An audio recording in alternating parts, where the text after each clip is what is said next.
आपने बड़ी बड़ी कंपनी के मालिक जैसे रिलायंस और भी दूसरी कंपनी के मालिक को तो करोड़पति होते देखा होगा, पर क्या आप जानते हैं एक ऐसे शख्स के बारे में जो कि प्रोफेशन से तो नाई है पर करोड़पति है? क्या आपने देखा है एक ऐसा नाई जिसके पास बहुत महंगी कारें हों और खुद 400 कारों का मालिक हो, जिसकी पहचान अमिताभ बच्चन से लेकर बड़े बड़े सेलिब्रिटीज तक हो? तो आज हम बात करेंगे एक ऐसे ही नाई के बारे में जिसने शुरुआत तो की एक नाई की शॉप से, लेकिन आज वो इतनी ऊंचाइयों तक पहुंच चुका है। रतन टाटा जिसे अमीर शख्सियत को तो हर कोई जानता है, पर क्या आप जानते हैं एक ऐसे एक और अमीर शख्स के बारे में जो कि काम तो नाई का करता है पर है अरबपति? हम यहाँ बात कर रहे हैं रमेश बाबू की, जो कि खुद तो एक नाई है पर उनके पास 400 कारों का काफिला है। और अगर उनकी कारों की बात करें तो इनमें 9 मर्सिडीज, 6 BMW, 1 जैगुआर और 3 ऑडी कारें हैं। इन कारों की कीमत करीब 10 करोड़ रुपए है। रमेश के पास सुजुकी इंट्रूडर की हाई एंड बाइक भी है जिसकी कीमत 16 लाख रुपए है। और तो और रमेश बाबू के पास खुद की एक रोल्स रॉयल्स कार भी है। रमेश बाबू जिस रोल्स रॉयल्स को चलाते हैं उसकी कीमत 3.1 करोड़ रुपए है।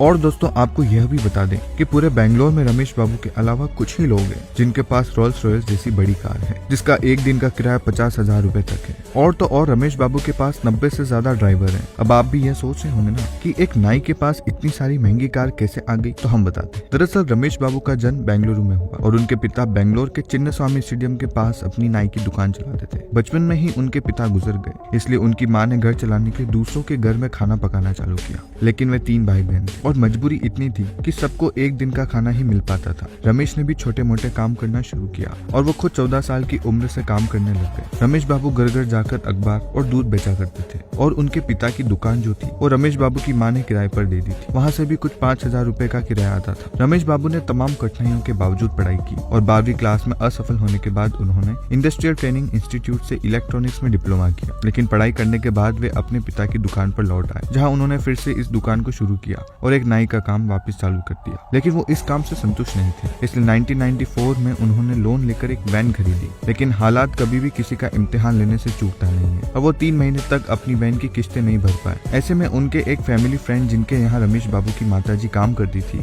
उन्होंने कहा कि आप ये वैन किराए पर क्यों नहीं दे देते, और इसी आइडिया ने रमेश बाबू की जिंदगी बदल दी। 2004 में उन्होंने अपनी company Ramesh tour and travels की शुरुआत की और उनकी क्लाइंट लिस्ट लगातार बढ़ती गई। कई लोग रमेश बाबू से गाड़ियां किराए पर लेने लगे और रमेश बाबू के पास गाड़ियों की संख्या भी ज्यादा हो गई। और आज अमिताभ बच्चन, ऐश्वर्या राय बच्चन से लेकर शाहरुख खान जैसी बॉलीवुड सेलिब्रिटीज भी उनके क्लाइंट लिस्ट में है। इसी को कहते हैं जो मुश्किलों का सामना करते हैं वही शिखर तक पहुंचते हैं। लेकिन रमेश बाबू ने आज भी अपना पुराना नाई का काम नहीं छोड़ा। इतने बड़े बिजनेसमैन होने के बावजूद वो आज भी समय निकालकर लोगों के बाल काट, और कई लोग दूर दूर से इनके पास बाल कटवाने भी आते हैं। ऐसे में आप सोच रहे होंगे कि इतना बड़ा बिजनेसमैन अगर बाल काट रहा है तो फिर पैसे भी ज्यादा लेता होगा, पर आपको ये जानकर हैरानी होगी कि रमेश बाबू की बाल काटने की फीस मात्र 150 रुपए है। जी हाँ दोस्तों, वो समय निकालकर 2 घंटे के लिए बाल काटते हैं। काम करने में मुश्किल तो आती है। जब रमेश बाबू ने 2004 में पहली बार लग्जरी कार खरीदी तब सब लोगों ने कहा कि ये बहुत बड़ी गलती कर रहे हैं। 2004 में 40 लाख खर्च करना बहुत बड़ी बात, लेकिन रमेश बाबू ने भी सोच लिया कि नुकसान हो या फायदा ये तो करना ही है, आगे जो भी होगा देखा जाएगा। और यही सोच इंसान को व्यापार में रिस्क लेना सिखाती है और यही बात फायदेमंद भी निकली, क्योंकि उस वक्त किसी और कारोबारी के पास नई लग्जरी कार नहीं थी और ये बात रमेश बाबू के लिए फायदेमंद साबित हुई। उस वक्त कुछ लोगों के पास सेकंड हैंड कारें तो थी, लेकिन लोगों की पसंद रमेश बाबू की नई लग्जरी कार बन गई। आपको बता दें कि 2004 में बेंगलुरु में वे ही एक ऐसे पहले शख्स थे